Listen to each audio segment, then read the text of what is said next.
password manager. This service is tied to your Google account, meaning it's accessible on Chrome, several Android devices, and any phone that runs Google services. One drawback of OS-based first-party password managers is their relative lack of cross-platform functionality. If you use iCloud Keychain, you won't automatically be able to fill in credentials on non-Apple browsers and devices. The keyword here is automatically, though there are ways to get Keychain access up and running outside the Apple ecosystem. Conversely, Credential Manager only works on Windows 10 and 11. While it can be inconvenient to configure OS-specific password tools on other systems and devices, those who don't require cross-compatibility should take advantage of first-party password managers for their convenience, accessibility, and cost-effectiveness. Passkeys and biometrics are also effective alternatives. Opting for built-in password managers is one solution. However, in some cases, you can bypass using passwords in the first place. Take an iPhone or iPad, for example. If you've set up Keychain to be unlocked using Face ID or Touch ID, then you can effectively use biometric scanning to log into saved websites using Safari. Many Android and iPhone apps also support biometric login through your device's native facial identification and fingerprint scanning features, which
can be far more convenient than using a password. Then there are passkeys. When a website or service allows you to use a passkey to authenticate yourself, it eliminates the need for a password. Passkeys work by generating what is, in essence, a local fingerprint of your identity that's linked to the device you signed up with. This could be the actual fingerprint reader on your device or even a separate USB device. Instead of a password, a service can ask for the specific passkey you created when signing up. If your passkey token matches what the service has on its end, you're in no password needed. New technologies like IBM Verify even use artificial intelligence for identity and access management, IAM, purposes. Such services use AI and agentic systems to manage user access while protecting against phishing and hacking attempts. This tech currently has limited applications for consumer use, so you may not be seeing it in password management products anytime soon.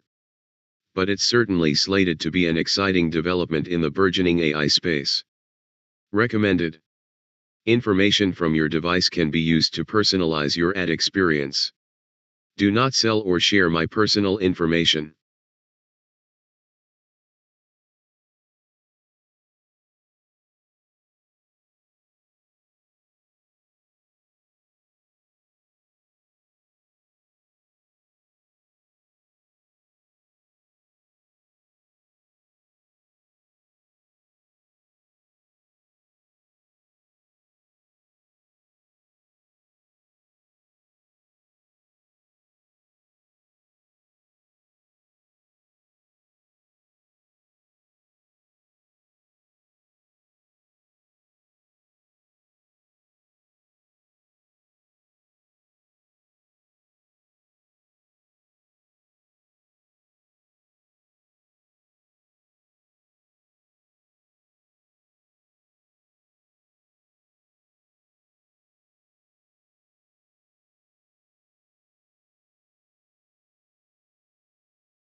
Windows 11 users are celebrating and roasting Microsoft for bringing back classic taskbar features. Features. By Mauro Hukulak, published February 12, 2026. Microsoft to reintroduce movable and resizable taskbar options on Windows 11, years after removing them, prompting mixed reactions from users. 5. In an exclusive Windows Central report, Microsoft confirmed plans to restore movable and resizable taskbar options on Windows 11, sparking mixed reactions across Reddit and in the comments of our report. While some users welcome the shift, others question why it took years for these options to come back. For many longtime users, these taskbar behaviors were once standard parts of the experience. As a result, the announcement is being seen less as a breakthrough feature and more as long overdue reinstatements. That contrast helps explain the sarcasm and skepticism surfacing across the comments. We're very few in our group this morning. It's just Sid and I. How are you doing? Not bad. I understand you're supposed to shelter in place. Right. Yeah, we have been. Our lifestyle changed a lot. No, it is pretty scary to watch from a distance what's going on. It would be hard to imagine if that was going on in Sonora, but it absolutely is not. Yeah. Cabo is having problems, I understand. Yeah, All the places I go on a boat, they're having a problem. that's wild. Well, you should fly into Hermosillo and come back to San Carlos. We're not having anything going on here. It's a different Well, cartel. right now I'm in Costa Rica and they don't have cartels down here. Oh, well, Or there if you they go. do, I know about The Costa Rican cartel. Fred, you're down there. You could start your own. Nah, I don't need that. That'd be too much work. So what have you been up to? Well, same old with the computer work. My buddy Sid's been down here for the last few weeks, and so we've been hanging out. It's getting too hot too quick. I think we've got today. It's going to go 85 degrees. Well, We're depending in a on what cold prediction spell. you're looking at, I guess. Hey, look at We're in a that screen and see if we can center us. Yeah. Okay. Close enough. We're in a cold spell. It's 63 degrees this morning. Oh wow. Well, we've had that really classic desert meets the sea weather where it's gotten really frigid at night, and then it goes up really hot in the middle of the day. Uh-huh. And the sun has been brutal too. We've had a UV index of up to 8 in the last 2 days, which all seems kind of strange for February. Yeah. It does. All the rain here. We're supposed to be in a dry season. Last week, in 3 days, we got 8 inches of rain. 5 of those in one day. Hey, look at that. They actually changed the prediction from when I looked at it this morning. We're not going to go past 80 degrees today, Sid, according to this. 78 degrees. Cut it back 2 degrees. It's supposed to be 86. Hey, Well, we'll see. Tomorrow's still 90. I can hear that. Yes. Okay, just so you know.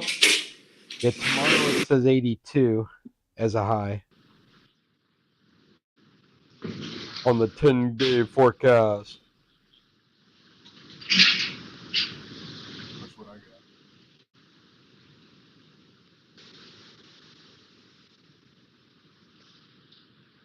Nobody else online, huh? Yeah, I don't know. Yeah, nobody else is here. Nobody else is here in person or online. I imagine Chester will jump on. Jim is coming back from Tucson. He just bought a new computer, one of those minis. So he's excited to be bringing that back. So he won't be with us. Maybe Christine will show up. Her husband Nick, maybe. You heard about Judy's situation? No, I didn't. Well, she had a stroke. She had something happen that took her to Tucson. And as far as I know, she's back in Colorado Springs, but I don't think she's coming back. We haven't heard. Sorry to hear that. Yeah, we haven't heard from her directly. The club hasn't heard from her directly. We've just gathered that from secondhand information. Well, I hope she gets better. Yeah. Or it's not permanent or whatever.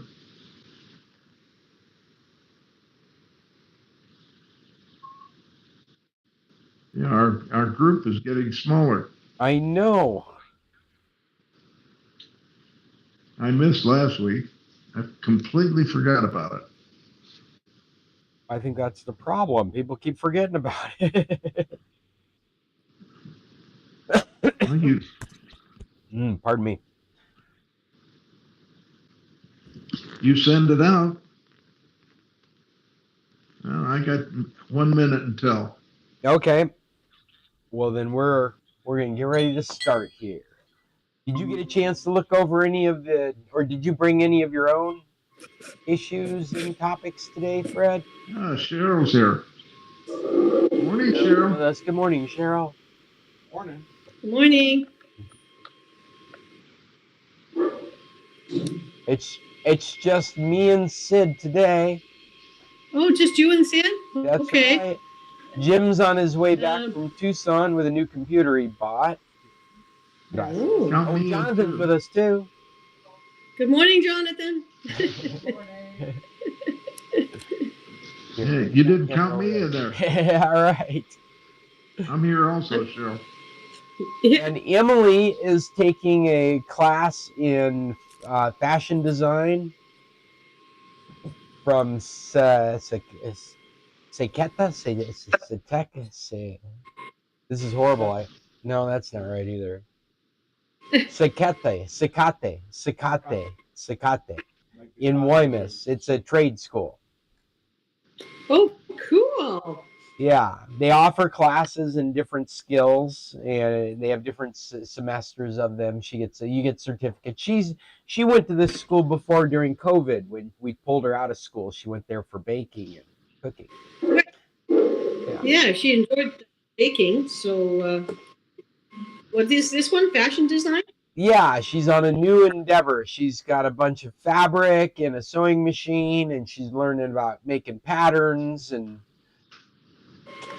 so it'll be exciting to see. She started last Friday. That was her first class. She was a class behind, but her first class was on Friday, and now this is her third class today. I've been dropping her off at the same time I've been dropping off Viviana for her school. Cool. And it's all day? Like, no, it's like 3 hours, something like that. It's a morning class, done in the afternoon, done in the early afternoon. Cool. So yeah, those are skills. Say again? Good life skills. Yeah. Good morning, Chester. Welcome. Good morning. We're just getting started. I was just telling Cheryl and Fred that it's just me and Sid here today. Emily's gotten into a class. She's learning fashion design, and Jim is coming back from Tucson right at this moment. And I don't have anybody else that's a regular for an in-person meeting. I was hoping that we would see Irving from time to time, but I haven't seen him but the once. And yeah, and I don't think Judy's going to be back with us in person. What about Linda Gerber? I thought she was in San Carlos. Well, she's not here. That's a really good question. I'm going to mute my mic. We've got leaf blowers and things like that running in the background. Very good. Well, I haven't even introduced us. It's 10 o'clock. I have already hit the button, so we are streaming online. I am Scott Stimson from International Computer Solutions, and this is the San Carlos Computer Club, an eclectic group of people from all over the globe now, meeting in different locations, but coming together in a Google Meet every Tuesday at 10 a.m. to talk about tech topics and check in with each other and find the latest news and issues and try and solve people's problems. Welcome. Thank you for joining us. It's Sid and I sitting here in Tequila's where we meet for an in-person meeting and have breakfast. We've already finished breakfast. That's the sound of my coffee going down. Typically, I send out a document like I did yesterday that has some articles on it that I think we would find interesting. And so I'm going to drop that link in the chat in case nobody has it right in front of them. But first, I always ask, what do you guys, have you brought something to this discussion? Because that's more interesting than anything I've brought to this discussion. Right off the... I have a general item. Sure, Chester. I had a inexpensive to me iPhone 17, which I did not like. And so I parked it and got back to my old iPhone SE, which is a simple phone. But recently, in the last few days, it seems to have been taken over by iCloud. I no longer have a contact list. I no longer have settings. And something very strange is going on. I have a grandson who is very adapted and knowledgeable about iPhones, and I'm expecting him to help me, but I was told I would mention it here. Well, Chester, you're aware that a default iPhone setup these days would have you syncing your contacts to your iCloud account, no matter what tier of the account it would be, even if it was just the free 5 gigabytes. It would be very easy for you to be set up like that, because that would be kind of a default setup. So, like if you, like I would expect your phone to fill with contacts that you've been syncing to the iCloud. Well, they may be somewhere, except that they're being hidden by iCloud. And I had received notices from iCloud that I had never joined iCloud or paid them, and I had received notices that my cloud was full, and they were going to shut me off. Oh, well, first of all, I mean, that's we talk about email notices all the time. About, I mean, you'd want to vet those notices. You wouldn't want to act on those.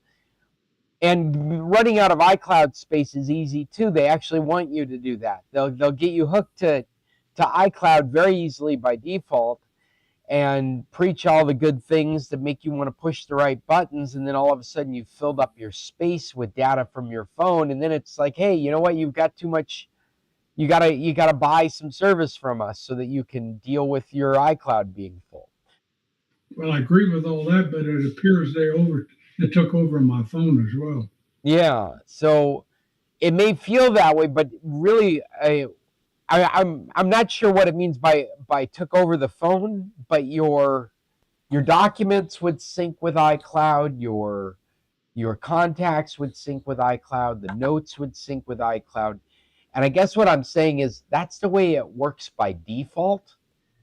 Whether you bought iCloud or not, to own an iDevice is to have an iCloud account, and it's very difficult to own one and run it without an iCloud account. Well, apparently that's what I'm running into. Yeah, I think you're probably on the free tier. You probably haven't bought anything to give you plenty of space. And the way that your settings are set are just dumping all your stuff from your phone into the iCloud until it's full, because it's easy to fill. The free tier is only 5 gigabytes.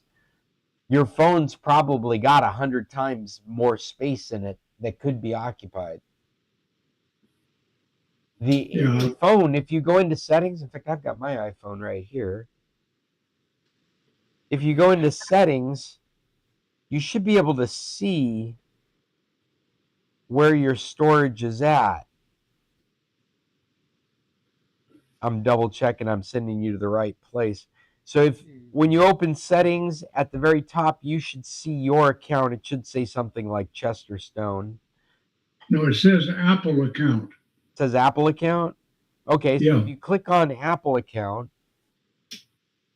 then that should be all the different settings about the Apple account, and one of them should be iCloud. It's the second group of settings. The first group is like personal information, sign in and security, payment and shipping, subscriptions.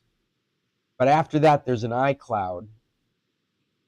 And if I just found my real settings. Oh, all right. Yeah, I did. Cool. And I'm glad, but now I got to figure out how to find my contacts. Well, now you said that you lost. Now, see, I would think that would be hard to lose your contacts moving from one phone to the other. No, I didn't lose them because they were on this phone. I've used them. Okay, so that's kind of where I'm going. Is in the Contacts app.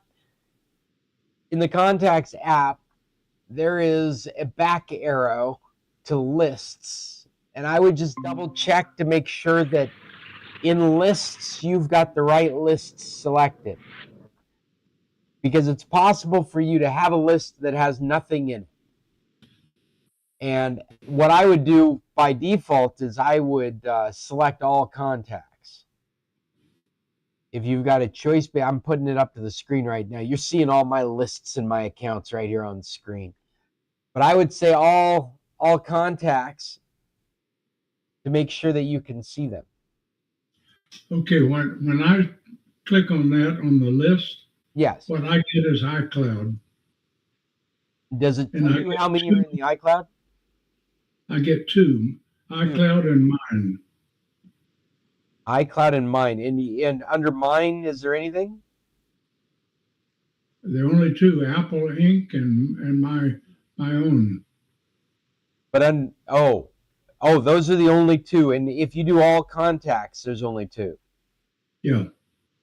Well, then your contacts are missing. Yeah. Yeah. Are they still in the other phone? Well, the other phone is completely dead.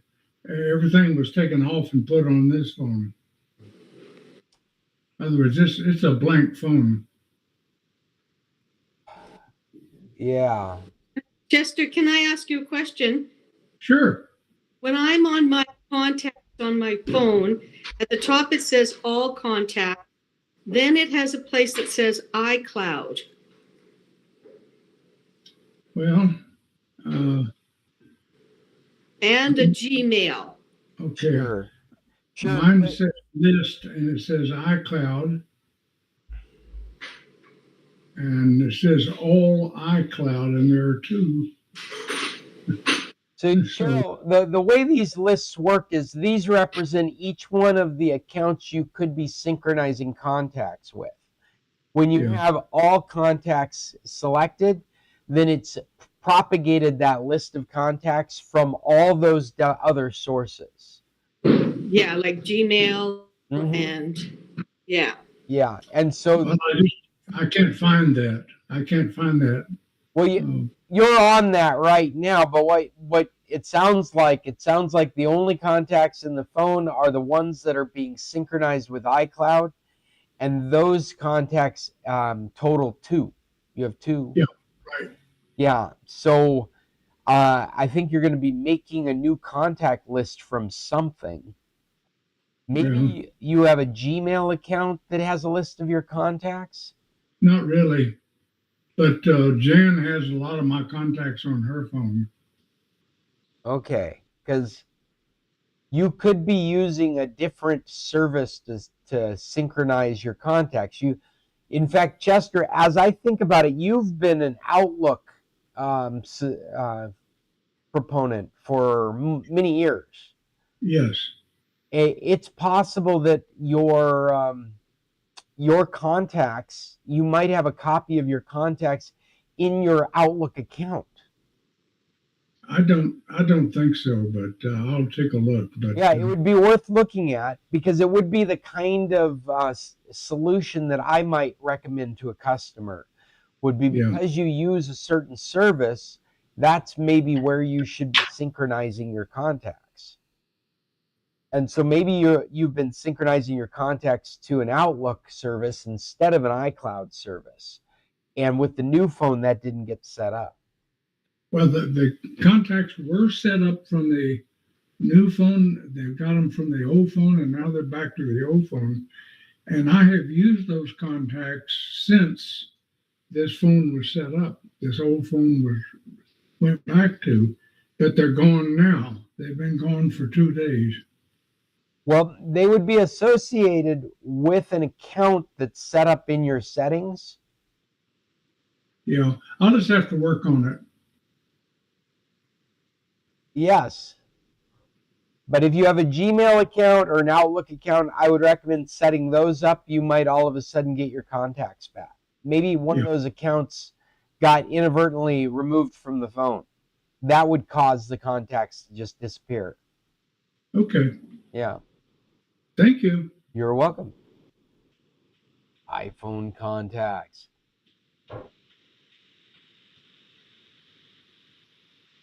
No, I think I meant to remove these two other things from last week. At least I found my settings. All right.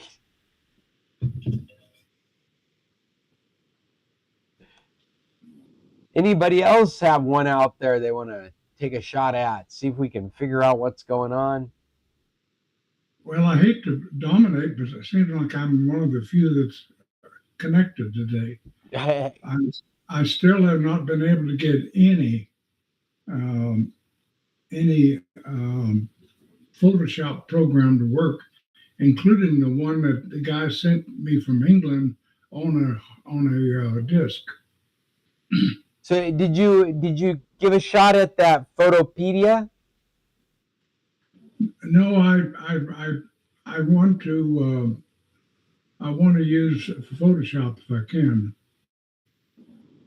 Sure. Well, then we probably have to take a look at it again. It's not very clear why it wouldn't be working. It works just the same as all the other copies I have. You mean it doesn't? It freezes, yes. Yeah. It freezes the same way. Before you put something on it, all the tools work until you put a picture on it, and then it freezes. Yeah, I remember the situation. Yeah.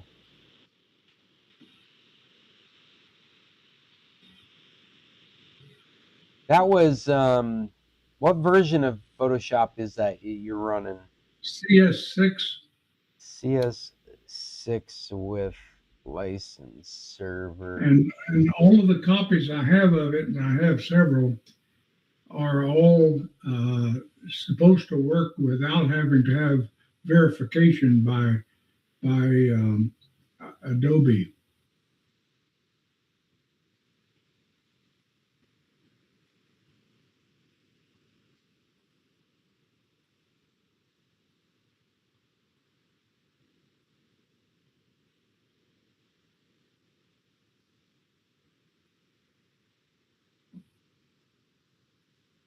Yeah, Chester, I remember we worked on this for a bit, but we did not find a solution, did we? No, we didn't. And since then, I've gotten a disc from the seller in England, and it doesn't. It works the same as all the others. So Chester, when you put your photo on, like when you open a photo, are you opening it in RAW or what? JPEG. JPEG. I wonder if the Photoshops want you in a different format. Well, I've tried it one different format from doing scanner. The scanner is in a different format, and it freezes. Anything I put on there freezes. Huh. And interestingly, there's no way you can turn off the computer. You have to physically unpower the computer. Well, yeah. I mean, you can, but you have to crash Photoshop, and that's difficult to do. And so turning off the computer makes that happen. Yeah.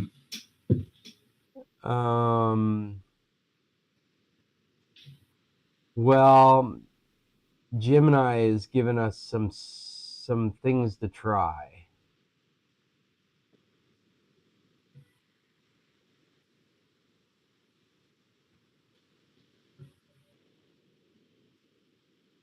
Recommends some registry keys to look for.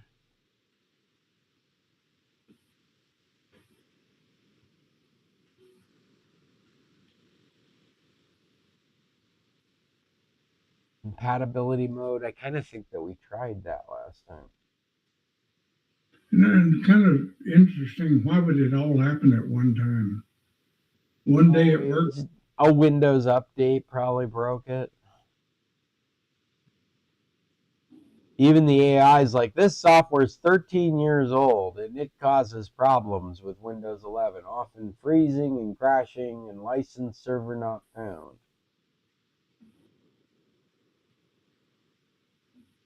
Freezing is often caused by incompatible systems drivers like, and it mentions a specific one, or Adobe's retired activation servers.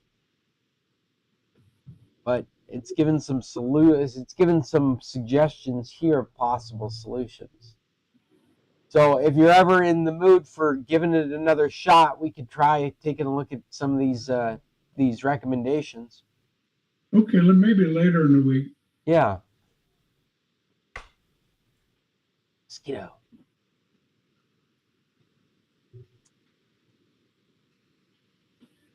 Yes. 6 on Windows 11.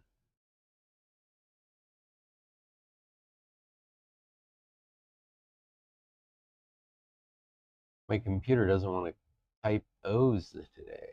Windows.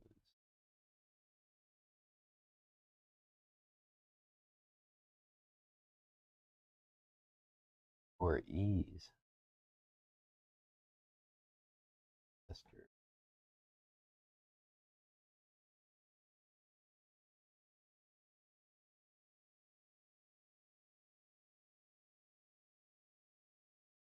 Weird.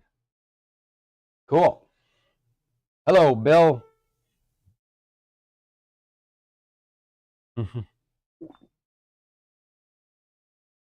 Where are we at in this meeting? If there isn't any other topics or ideas or questions or troubleshooting, You know, I thought the questions that you had in your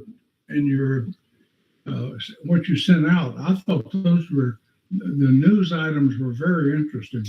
oh, well, thank you, Chester. It sounds like you did the reading. Yeah, I read the titles. I didn't read the articles. Now I'm disillusioned. Well, actually, this article here is just a reminder about password managers. And what's interesting, I find, is that we've been doing password managers for long enough now that there really wasn't any decent solutions. And so there was a real market for a third-party password manager.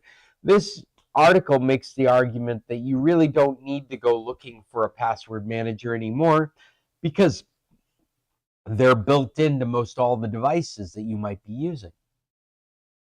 And there are some areas where people thought they were stuck, like on Apple. I'll use Apple as an example. There's a password manager. There's been a password manager called Keychain forever, almost from the very beginning of mobile devices with Apple. They had a keychain, but even any authentication in probably OS X had a keychain. And it's just the password list, the list of passwords associated with your identification. And you never really saw it. It sat in the background and it would fill in things like the Wi-Fi password or a website password, but you didn't really give it any thought.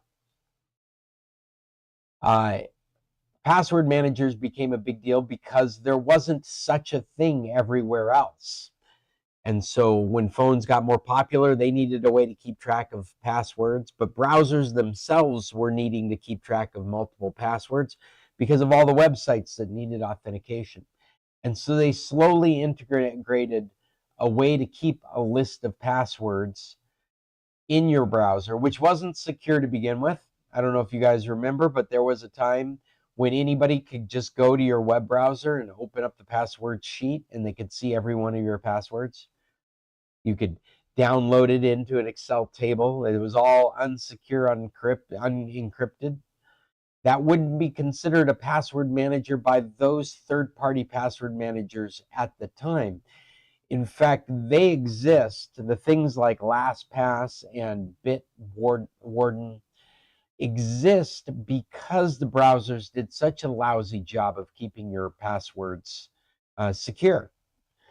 As well as the issue of synchronizing passwords. Because we started using so many different devices, having your password list with you wherever you went was very important. And a browser password manager just didn't do that.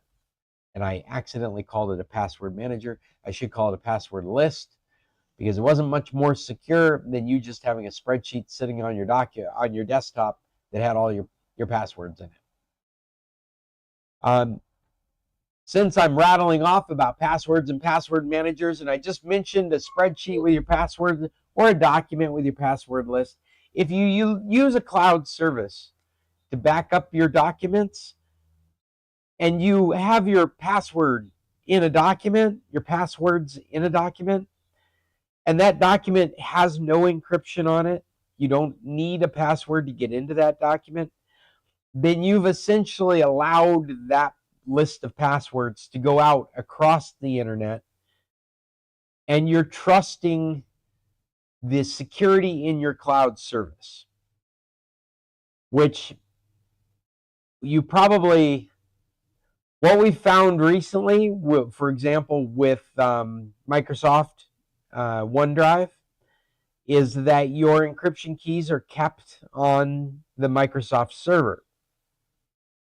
What that means is that even if you lose access, Microsoft theoretically has access to read your documents. It was not very clear until recently that that's the way that this stuff was working. But you have an encryption key. If you're using what's their bit encryption called? I've forgotten now. BitDrive? BitWarrant? No. BitLocker. That's it. In Windows, if you're using BitLocker to encrypt your hard drive, which isn't necessarily a bad move, it's something that corporations do, then your encryption key apparently leaves your computer and gets synchronized with your Microsoft account. So the key is sitting up there in your Microsoft account, though that does not do you any good. If you lose it for your laptop, it does make it possible for the files in the cloud to be read because the key is there in the cloud. This is recently being considered a possible security problem, at least from the standpoint of your cloud provider, who probably should have plausible deniability that they're able to get into your documents. That being said, I just wonder about the privacy of your password list if you've saved it in a Word document or a spreadsheet, Excel spreadsheet, and just let it sit on your desktop and it ends up in the trove of documents that gets synchronized up to a cloud service. It seems like you're set up for when there is a compromise to get compromised even more. And that would make having a password manager make more sense. Instead of it actually makes more sense, the little black book that you stick in your pocket, than it does the spreadsheet that you've left on your desktop that gets synced into a cloud service, if you follow what I mean. At least the black book only has one copy. But I think a password manager does resolve these issues, though still not quite as secure, because I'm a firm believer that one of the reasons you use a password manager is to synchronize it across services so that I can have my passwords on my phone and my tablet, on my laptop, so that I don't have to go ferreting around looking for those passwords. Or pass keys, which this article also gets into, is what Microsoft is really pushing, is this idea that you will go passwordless. And what that means is that you would use a device like your phone to authorize pass keys to be synchronized across your device and authorize you into your services. If I'm on, for example, if I'm on a computer and I go to see my Outlook, go see my email, it might offer to create a pass key for me. That pass key that it creates for me would sync into my password manager. That pass key should be only usable on the laptop. If I come to my Outlook from another device, it should be asking me if I need another pass key for that device. In the password manager, these things would be copied with you. I think I've just said that wrong. I may have to reread that.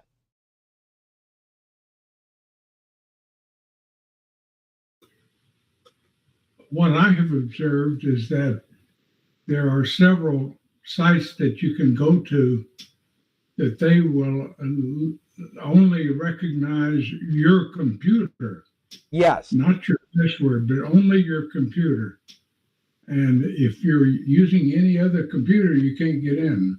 Well, or you have to go through this dance of authorizing that computer so that it will be Right. recognized as one that you can sign into. And I do think Yeah. I said that wrong about passkeys. I think the passkey that you can create a passkey for the password manager, and then wherever that password manager is, you can use that passkey. Or you can make a local passkey, which gets stuck in the device that you created the passkey with. And so it's only viable with the device it was made in. Bill, it looks like you're talking, but you're muted.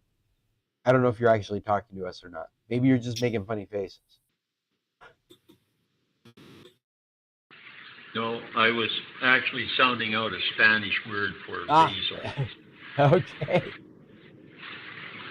Well, anyway, the argument is that because now we've reached a level of sophistication, these problems with the web browsers that third-party password managers took care of have now been resolved in these web browsers. And the ability to bring multiple password managers to your device has become possible, even if they come out of the web browsers. So a third-party password manager, it's really questionable whether you actually need to be in one. Now, I'm still in one. I moved from LastPass over to Bitwarden, and I've seen where I could use iCloud and my keychain. For those of you that don't know, if you want to embrace your Apple password manager, there are plugins that you can install in your web browsers, Microsoft Edge or Google Chrome or Firefox, that will make your iCloud keychain available to you to fill out forms, to fill out logins in those web browsers on your various devices.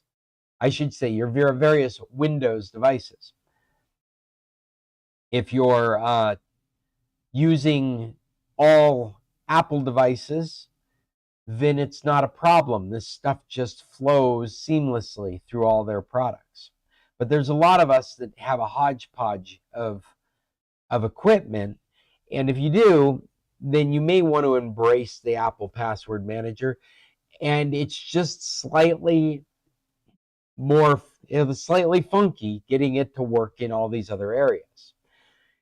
I find using Bitwarden, my third-party password manager, is much easier for me conceptually because I see it like the little black book.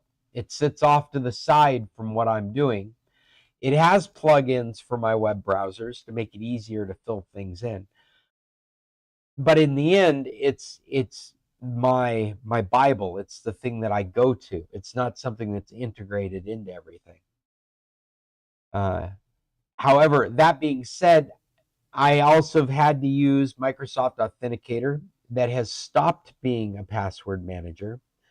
So if you Authenticator is one that does two-step authentication. Authenticator is something that when you register your authenticator with a service, now it knows you've gotten an authenticator. It's given you an access code at some point with the authenticator.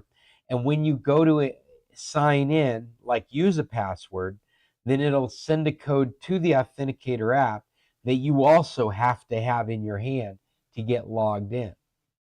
Microsoft used to have a password manager in the authenticator and has recently pulled that away because they're encouraging passwordless passkeys.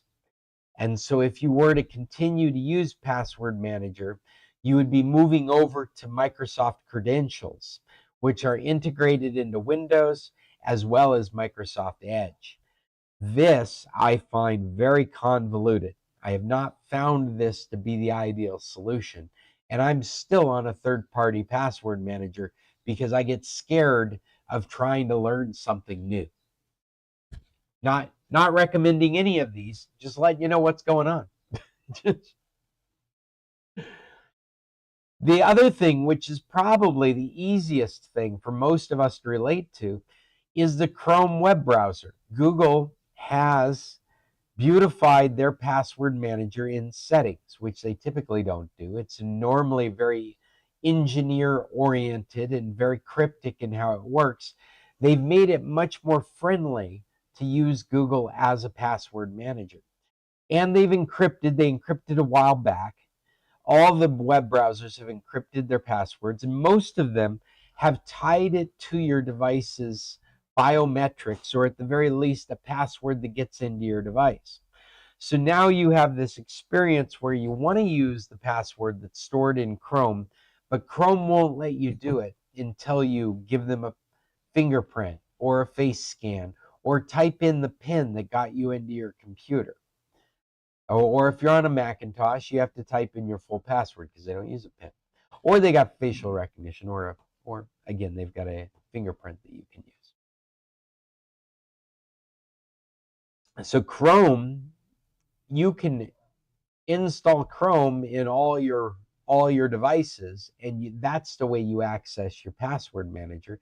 And in a device like an iPhone or an iPad, it'll actually get listed as one of the things you can use for authentication. So when you're looking at fill in the password on an app or a website, you'll see a little key off to one side. And if you press that key, it'll list all the different things all the different lists of passwords you have, all the different ways you can authenticate. You can choose the Apple device, the keychain password, or the Bitwarden password, or the Chrome password list to authenticate.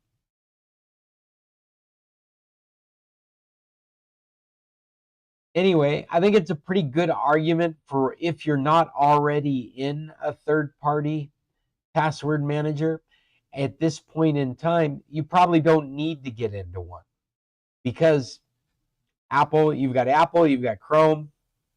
There's a very good chance that this is going to satisfy all the needs you need. Well, and I say lightly about Chrome, but most of the world runs on Android phones. And that's the password list we're talking about when I say Chrome. It's the same password list available to you on your Android device. So that is actually a big password manager.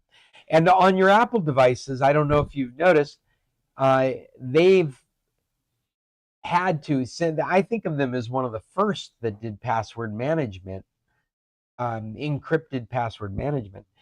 And it's almost like so integrated into their system that people don't realize they've got it.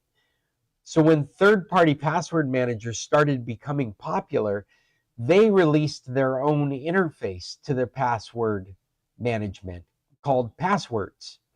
And now it is an app that resides in the Mac OS or the iPhone or iPad. And this app is robust. Unlike the cryptic way you would do it through your settings, which still exists, this is an application that you're intended to use as a user. You can organize by Wi-Fi passwords or websites or application passwords. And so it's more robust in the way that you can manage your passwords. And so it's a nice complement to the way Apple has done things in the past. And it brings it forthright so that when you're considering a third-party password manager app, you have to consider that Apple's got one already on your device you could be using. Well, I'm drained for password knowledge and nobody's asking me password questions. So I think I'm just going to go on to some lighter news here that I think is kind of humorous, and it does explain, it's one more reason that Linux is gathering so much more support recently, just in the last few months. Windows users, Windows 11 are laughing and roasting Microsoft for bringing back the classic taskbar features. If you don't know what I'm talking about, you're going to be able to move your taskbar around again. You can put it at the top of the screen, or to the left, or even more to the right. You're going to be able to change the size of the taskbar again. Things that we haven't been able to do for the last 4 years. Or longer, 4 years. Since Windows 11 was released. I don't actually remember when it was released. I think it was 4 years. Wasn't it 2021? I bet that's a Google search away. We could find out. No, I remember I was here and you upgraded me just to see what happened. 11 released. That sounds like me. Yeah, it was 2021. So actually like 4.5 years ago. For 4.5 years now, we have not been able to move the taskbar. Something that we've been able to do since Windows 95. 95 indicating how long Windows has been around. We've been able to do this since 95. So from 95, since 1995 to 2021, we've been able to move and resize the taskbar. But as soon as Windows 11 came out, no more. You don't get that kind of control over your computer. I'm just trying to facetiously be one of these critics that are roasting Windows 11 right now. Because Windows 11 is trying, or Microsoft is trying to make it seem like it's this really big deal, which I think we're going to see more of. You get that impression if you read through this article. I think we're going to see them trying to shine this turd they call Windows 11. People are not happy with it. It's slower than, it's deemed one of the slowest versions of Windows that has ever come out. The reason that we don't feel the difference in speed is because it's on top of the most modern technology that's ever existed. But it really is not a high-performing operating system. And Microsoft has really turned it into an advertising tracking machine. So it has left such a bad taste in people's mouths that we are in this mass migration movement over to Linux. And we don't really see it. Like our club, we're not really people that are talking about doing a mass migration over to Linux. But if you look out there in the tech world, places like South Korea, Germany, France, England, these countries have mandates to bring their government services all over to a government-sanctioned Linux distribution. They have become so fearful of the privacy issues that have been implemented in Windows 11 that they have by government decree taken a different path, and they've spent the last 4 years working on a Linux distribution that they can sanction for all their government offices. Now, I didn't mention the biggest one. The biggest one is China. China is on the exact same path. This is a country of millions and millions of Microsoft users that overnight are going to flip a switch and all of a sudden be on a completely different operating system. This is the pivot point for Microsoft. It's a very difficult area for them to be in as far as corporate and government use of Windows. This could really hurt them. The problem is the consumer use of Windows doesn't matter to them. Now we're switching into Scott's opinion. They don't care about us. They get their money from us now, from the services we buy from them, not the way we get to the services. And so they really don't care about us. They're abusing us. It's more of this example of the shitification. They're squeezing us for every nickel and dime we can give them through advertising, if that's the case, or from selling our movements, if that's the case. But that's all they've got left because we get the operating system for free. Nobody buys it. That's not how they make their money. They make their money on cloud services. And about the only thing that's going to put a ding in them is what corporations are going to do with their operating system or what governments do, because those are tens to hundreds of thousands of licensing agreements that are going to the wayside this year. People are not, these governments, they're not going to Windows 11. They're going to Linux. So it's a fascinating area that we're in right now. As far as consumer use, and I think, was it this article or one of the YouTubes that we've watched recently, was talking about this crazy uptick in Zorin, a Linux distribution I have not used before. Zorin. But apparently, according to their numbers, they have like triple, 5-time growth in the downloads. And one of their claims to fame is the same reason that I'm using an operating system called Catchy, is that they've done a really good job of mimicking the Windows operating system.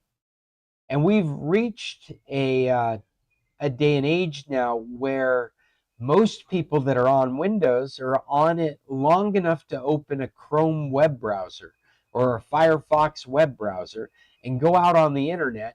And 99% of the things they're doing is through that web browser. So the operating system just kind of fades off into the background. What you need from the operating system, as far as I'm concerned, and the reason I like Catchy, and I'm going to try this Zorin myself because it's getting a lot of airplay right now because of this pivot that Microsoft is in. Keep in mind, Microsoft's not going to be able to fix these problems. They made these design choices a long time ago. It's kind of like steering an oil tanker. They're going to have to start turning now, and in a couple of years, maybe they will have fixed their problem. But during the next 2 years, there's a lot of opportunity for people to look for an alternative. And if you found an alternative that works for you, it's going to be really hard to go back to Windows. I think we talk about it the other day? That HP has decided to make the Pop OS a default installation when you buy a laptop online from them. So you go through their menu and you're picking everything you want for your HP laptop, and you get to operating systems, and at no additional charge, pre-selected, is the Linux Pop distribution. And if you want to add Windows 11, it's just going to cost you another $50. Now, they've never marketed products like that before, but they felt the pain of the consumer, and they've done the testing, and they know that they can sell product like this. So this is the year of Linux, it feels like. The reason I bring all that up is, why would you be making fun of this? Because Microsoft is really spinning its wheels. They're not doing anything for the consumer, and I think we're going to find ourselves this year looking for alternatives in other spaces.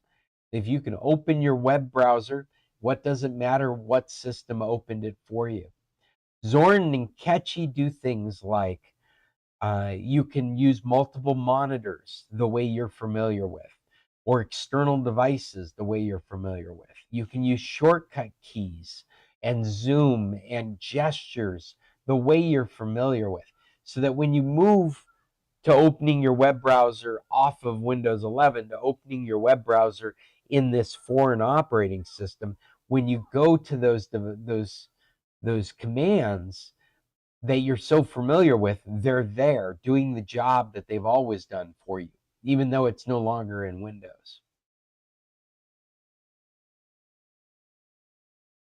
Of course, Windows does things like releases a version where you can't move the taskbar and breaks its own rules. And that's how we got here. How are we doing for time? Let's see. 12 minutes until this meeting is over. Everyone's very quiet. Either I'm very entertaining or nobody's listening to me. I'll go on to the next topic unless anybody wants to riff off of anything we've been talking about.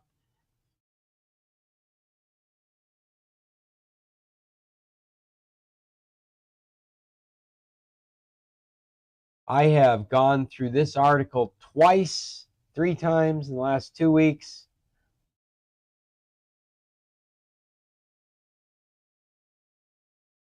They're just talking about how it's going to get worse. I don't actually have any comments on it. I just thought it would be interesting. I have a PayPal story.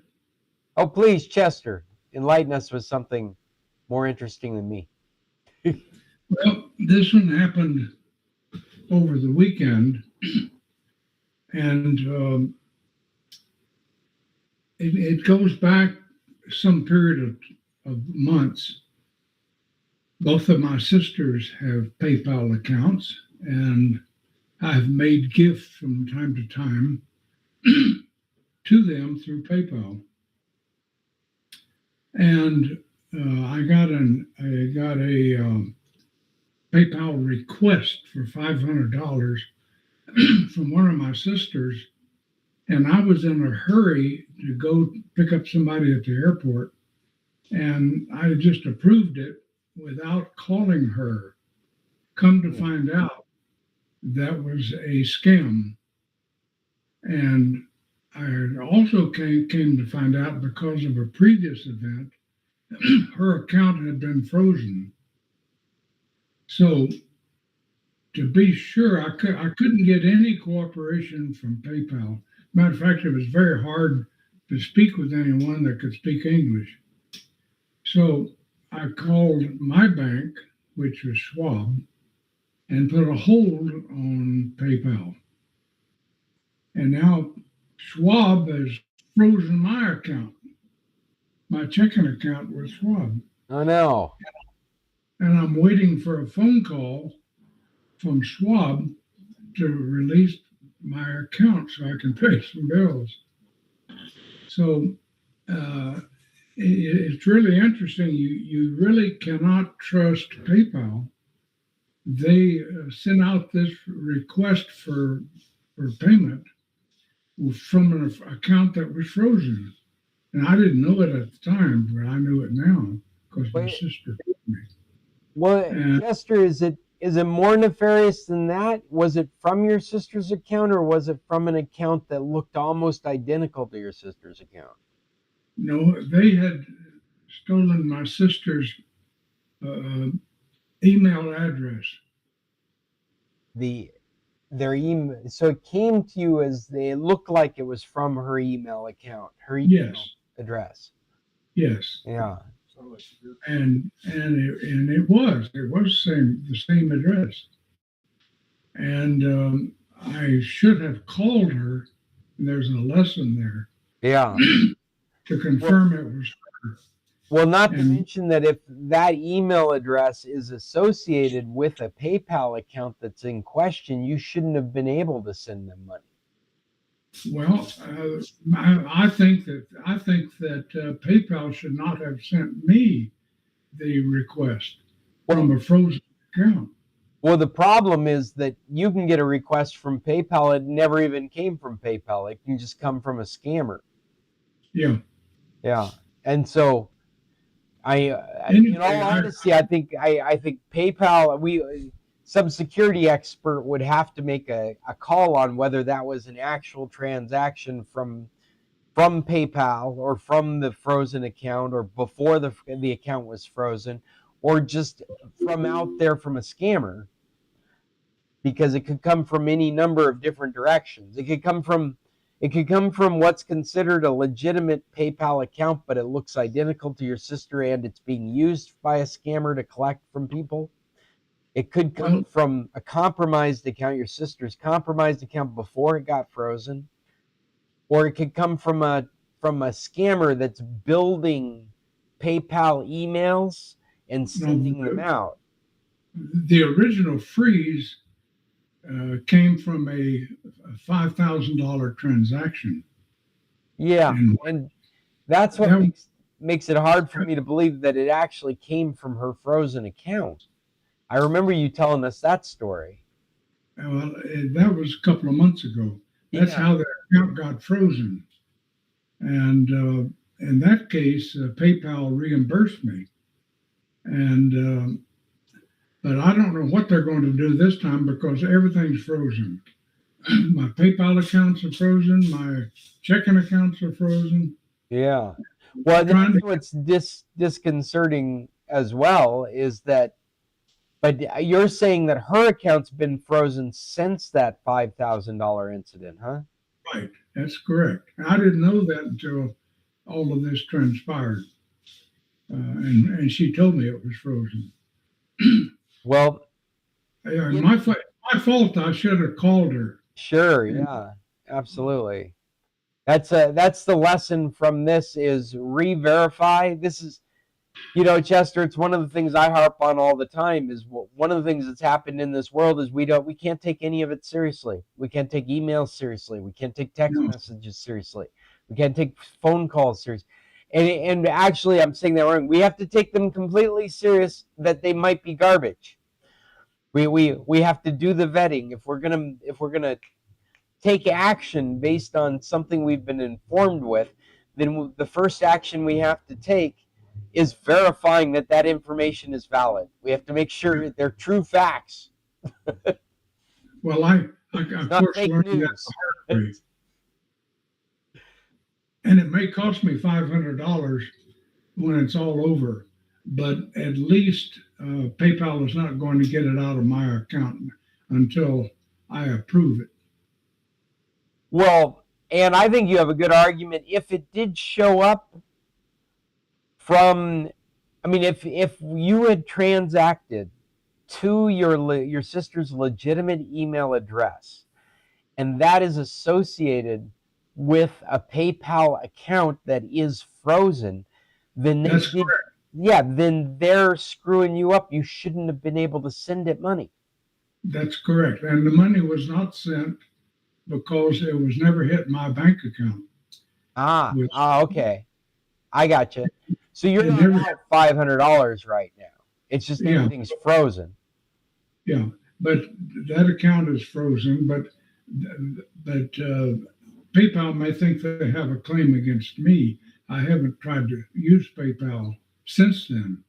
As a matter of fact, I've got to get my Schwab account unfrozen today, or I'm going to go to some other bank and open up a new account. Yeah, that's frustrating. It really is. But Schwab will just close an account for any reason whatsoever. They just don't want to get burned. Yeah, I'm going to open the other meet window so we've got a place to move over. We got about 3 minutes left in this meet. Well, I'm done. Well, and I wanted to share a story from a customer recently. I was helping them sort out their bank. Okay. Because they had gotten scammed and their bank froze everything. And they're in the process of getting everything unfrozen. And the problem was they were not being allowed to use their mobile app. They're in Mexico, they're Canadian, and their Canadian credit union was not going to authorize the use of the mobile app for them unless they found a computer person that would certify that it was completely wiped, everything that was wiped off the phone. And the reason is because the scammer got remote access to the phone. And so this was a first for me, not the scam I've heard a number of times, remote access. I've had to wipe a phone before for people before. The part that was new to me was a bank getting that deeply involved in what you're using as a mobile app. But they were absolutely not going to give remote access to the bank again until someone like myself communicated with them and explained the procedure of what was done to clear the device and set it up again. I just thought I would share that story. And it looks like we're about to get knocked off of this meeting. If you guys are interested in continuing, come over to the other meet. Otherwise, we could call this the day. And we will be back next Tuesday at 10 at Tequila's. I think this is the end. I don't see anybody trying to get into the other meeting. Oh, there's someone. Maybe it's Fred. Oh, Fred and Cheryl are here. Admit all. All right. Well, maybe we're not done. What you got? Scott, Yes. you were talking about the Canadian couple. Now, did they get a new phone? I don't understand about the app needing to be verified. Yeah, well, they had been scammed, and they had let them into the phone. They'd let the scammer into the phone remotely. Okay. And so when they're working with the authorities and their bank and all that, their credit union would not allow them to have remote access to the system anymore. And the only way they would allow them to have access again, I mean, basically, you have a username and a password, but they've just said you can't come in. You can't come in because you were scammed, and we don't trust your device. Was the scam involving the credit union? Oh yeah, well yeah, I was trying to get funds out of the bank. Oh, okay. Well, Okay. no, maybe I stated that too quickly. I'm not certain, but what they were doing is they were getting money. The scammer was getting money from them in terms of credit or bank transfers, whatever way they did it. They were getting money from them, and it was complicated enough that they let the scammer onto the phone and gave them access to things like the bank app. And so, yeah, to get help doing the transfer. In fact, this is the thing that should just always be a red flag. If they're offering to get on your phone and help you set up the transfer, you might be getting scammed. I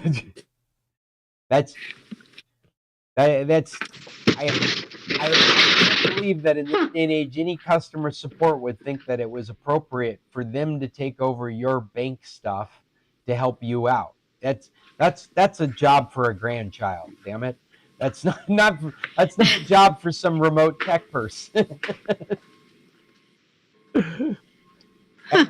and so the thing is that they blocked their access and would not give them remote access to their bank any longer.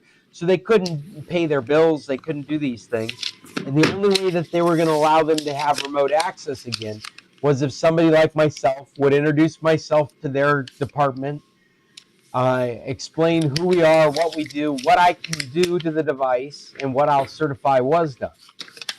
And so we had to go through that whole procedure. And they were in no hurry.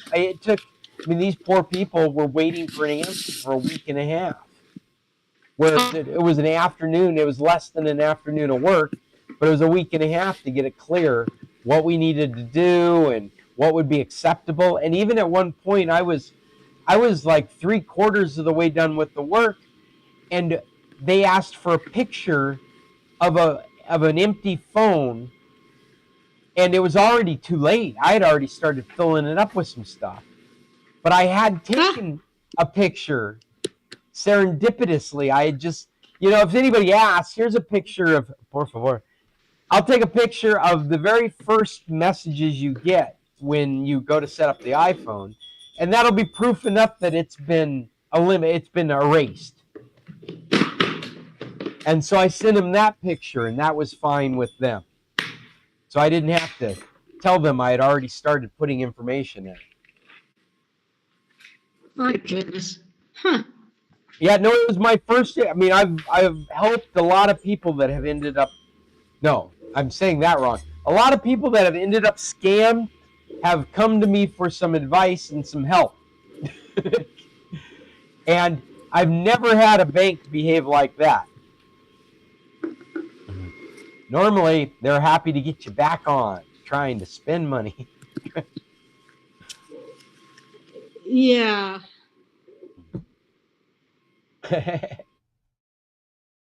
Well, I've got one other thing. I don't know if I've mentioned it before, but it's in this list. I'm going to get it off the list. It's been here for a while. Cursor wrap. I don't know if you guys...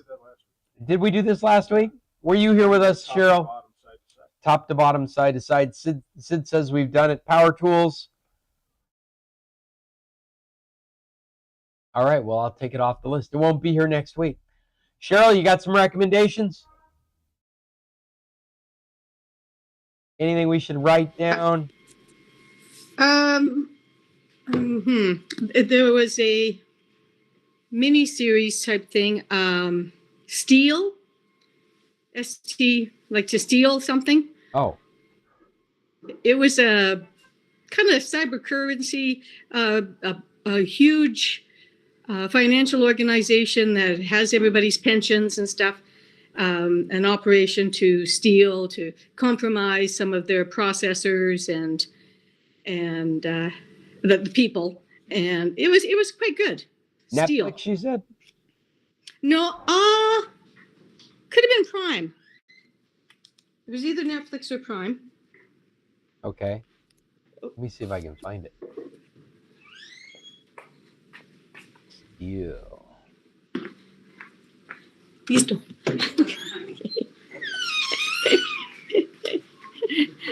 I'm all done.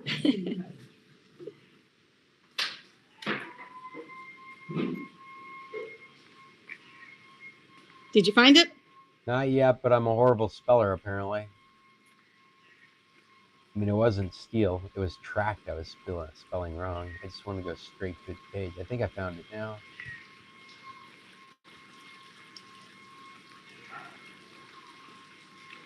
Does that look like, if you're looking at my screen, does that look like the right thing? Yep, that's it.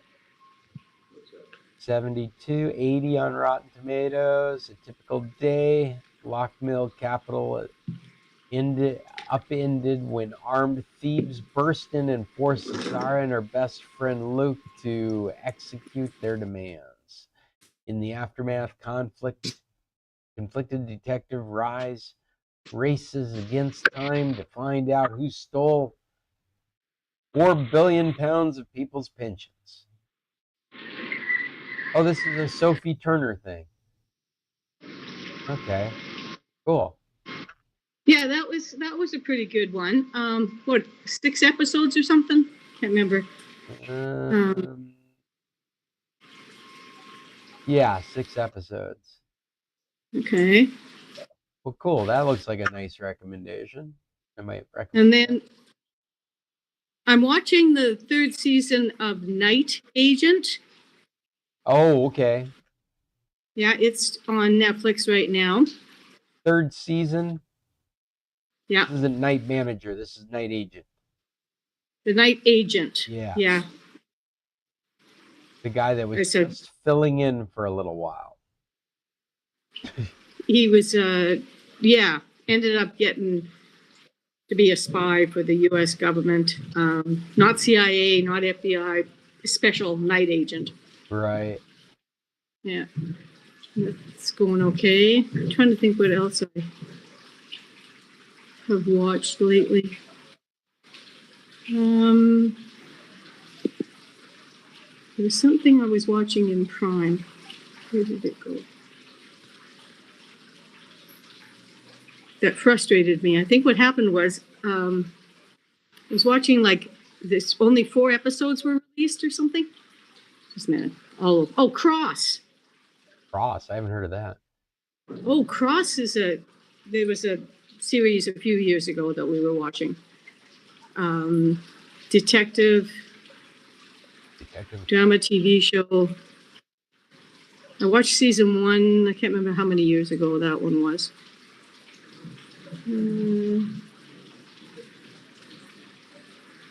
So then they released season number 2, but they've only given us 4 episodes and no idea of when the other ones are going to come.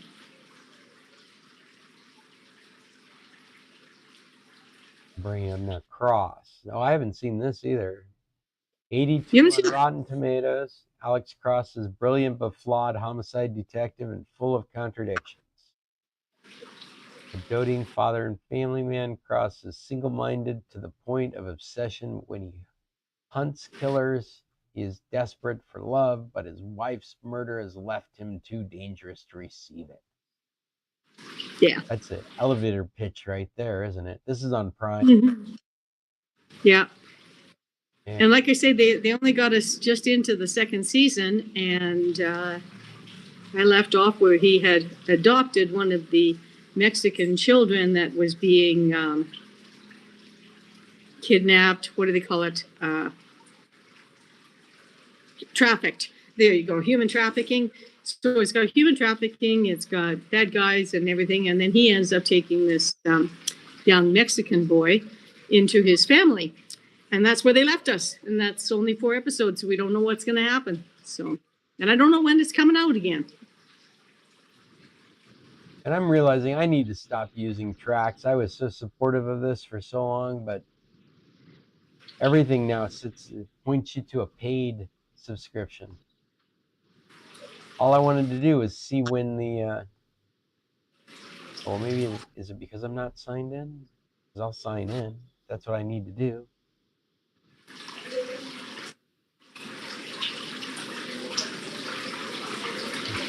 Oh, here we are. This is the extra authentication for my password manager. Yeah. All right, go. Let me in. Maybe it'll let me see it now. Cross. All I wanted to do was, because it said that the new dates were there. So I was Who did it? Season 2. There we go. Now we can see season 2. 4 episodes. Looks like there's 8 episodes in total, and the next one is tomorrow. Tomorrow? Yeah, looks like there's one tomorrow. Oh. And they're releasing one each week. Okay, so I found it on week number 4, I guess, and I thought they had all been released at the same time. So the other thing I watched, a while back, Scott, you said something about action movies and about movies in general and how movies are produced nowadays and they know that they have to keep your attention because you're often doing something else. Anyways. The Netflix model is that way, yeah. Okay, well, on Prime, I watched The Wrecking Crew. The Wrecking Crew. Yeah. Okay, Jason Momoa and Dave Bautista. Yeah. That's an interesting two to put together. 2 big hunks. They're supposedly brothers. Anyways, their father dies, and it's a lot of wrestling, fighting, crashing things over each other's heads. I would totally believe those two were related. Wouldn't you? Yeah. Yeah. Anyways, they it's set in Hawaii. It was kind of cool, but I did other things at the same time because it was just you can only watch so many punches being thrown and so many things being hit. It's just so. You want to see? Maybe I already mentioned it last week. I probably did when we were talking about. But the Rip is a good one to see. Them do it following the Netflix playbook for mentioning the name, reiterating the plot. Yeah. I mean, it wasn't a bad movie, but it's just so obvious what's going on there. Yeah. Why am I not finding a new movie called The Wrecking Crew? I see The Wrecking Crew? Yeah, what was it that you called it? The Wrecking Crew. WRECK. Wreck? Yeah. The Wrecking Crew. And on Tracks, it comes up with a movie from 2008, one from the 60s. Nope. The 60s. It's really good. Sid recommended one from the 60s. It's on Prime. Here we go. Maybe it hasn't made it. Yeah, there it is. Maybe it hasn't made it to Track yet. Somebody hasn't written down all that information yet. But I'll stick to Wikipedia. Yeah, I thought we were using Just Watch. We use that too. I'm probably gonna. I should switch over to Just Watch because it does what it's supposed to do. It's a new movie, 16+. The problem is we need a place to have an inventory of what we've talked about. And Track was doing that well for a while there, and now it's not. Not unless I pay for it. I don't want to pay for it. I have a question for you. Certainly. I'm looking for an old movie that was on public broadcasting. It's called Danger UXB. And I can't find it.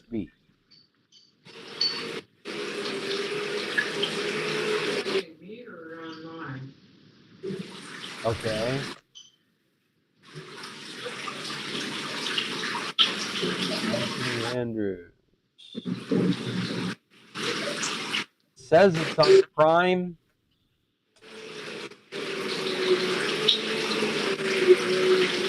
Let's see. It says you can watch it on Prime Video in the United States. What's it called? Danger Danger. UTC. Looks like it's available in the United States, Canada, and the UK. Well, okay. From Prime Video, looks like the only place that you can get it. Well, I'm on Prime and I looked up Danger UXV and it came up, but then it didn't come up when I selected it. Now, let me see if my VPN is on. Yeah. No, it thinks I'm in Mexico. Yeah. You definitely need to use a VPN to Canada or the United States to watch it. That was something interesting that happened. We got this Starlink. Yeah. And when I was on Starlink, I didn't need my VPN on to watch my Canadian TV station. Okay. As soon as I go to, it was really strange. Because, anyways, Bill, I don't know if Bill talked about Starlink today, but we used up our gig. I didn't realize that we were only a small amount, and I used it up when I didn't need to. So we're now reduced to a slower speed. Oh no! So but we have to. What was the top end that you were subject to? What did you go over? What was the limit? 100? I don't know. Bill, what did we go over on our Starlink? What's that? What did we pay for on the Starlink? 100 gigabytes. 100 gigabytes at high speed. Gigabytes, yeah. But we don't know. It's a lot if you go back 5 years, but it could be easy to do if you're not paying attention to these days. Yeah, no, we had multiple things on, and we had lots of things. Well, you were watching all your shows. I was watching movies and different things. You were streaming constantly on it. Yeah, I didn't even notice that. But anyways, we don't know if it's from billing date to billing date or if it's from the first of the month to the end of the month. So we have to figure that out.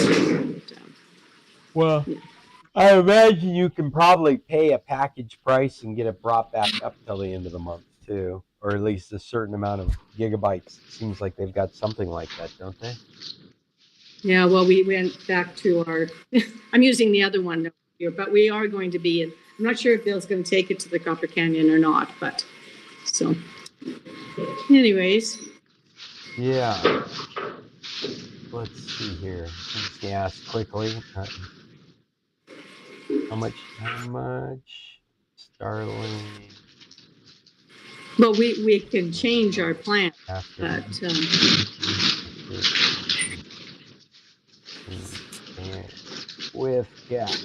I'm just curious what the AI will after reaching the data cap on the Starlink. This throttles you to 1 megabit a second or half a megabit of speed upload with half a megabit of speed. So basically that is so slow you wouldn't want to bring it unless you were going to buy more. Because every place you'd find internet would be faster than that. So it wouldn't be worth hauling along with you. Wait for cycle reset. Wait until the next billing cycle for speed to return to normal.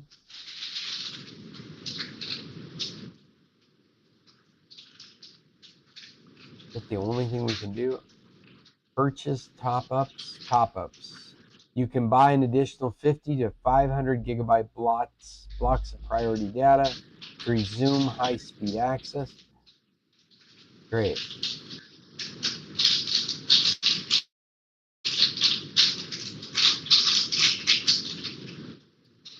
Much are top-ups.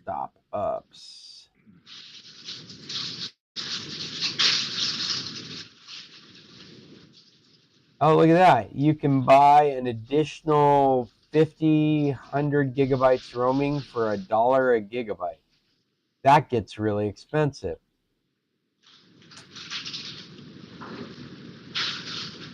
Much more reasonable if it's local. It's 50 cents a gigabyte, or 25 if you buy 500 gigabytes.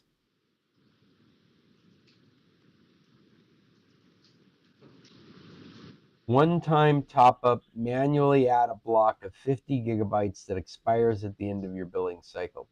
So if you guys wanted to top it up to the end of your billing cycle, you'd buy like 50 gigabytes. It'd cost you 50 US dollars or the equivalent or whatever that price is in Mexican pesos at this moment, or Canadian dollars. And you would have 50 more gigabytes to use until the end of the month.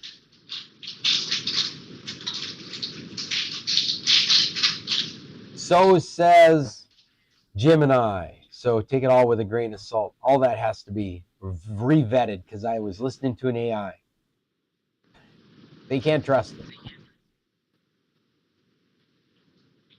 Well, I don't have any recommendations, and I've run out of topics. I'm happy to talk about anything you guys want to talk about, but oh, hey, Sid's sitting next to me, and he's got a recommendation. What the hell happened to me? Did I just lose our meeting?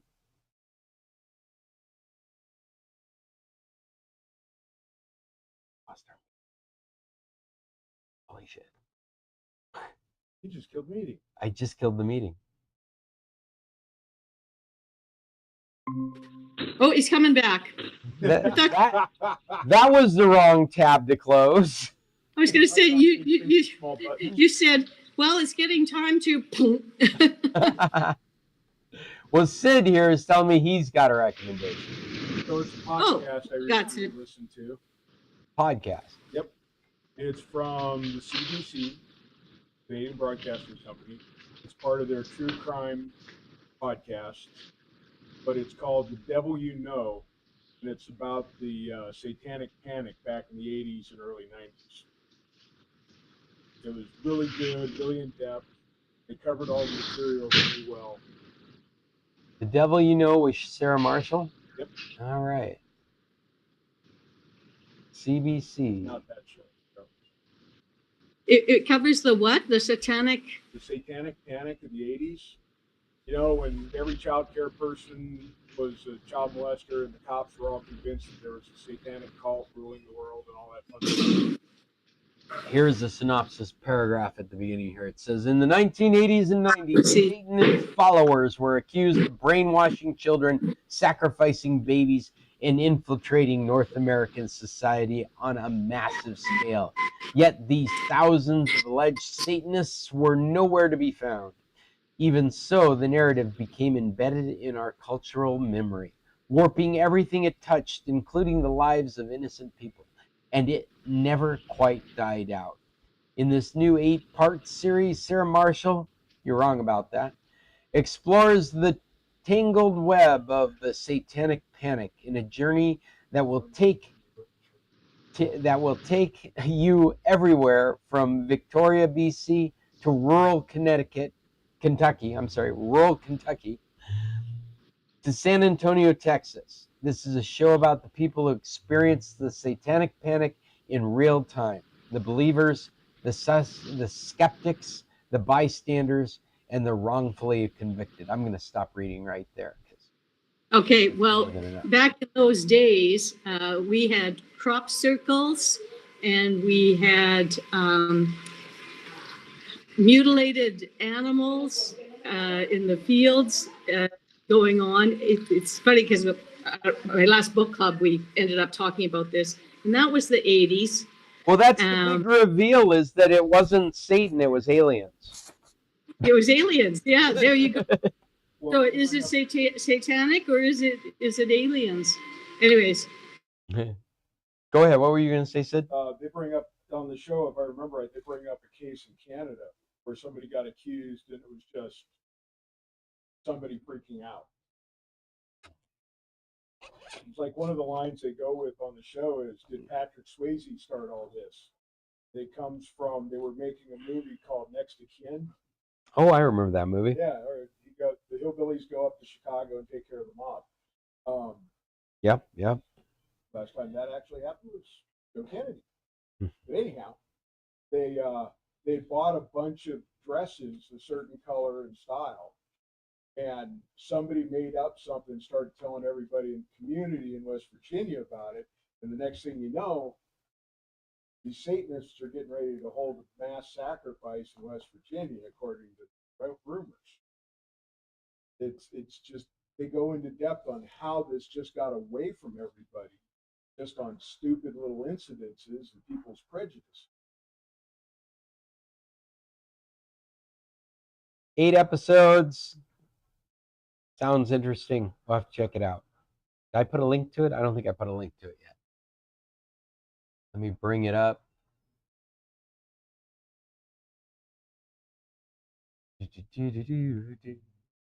The Devil You Know. Like an under podcast.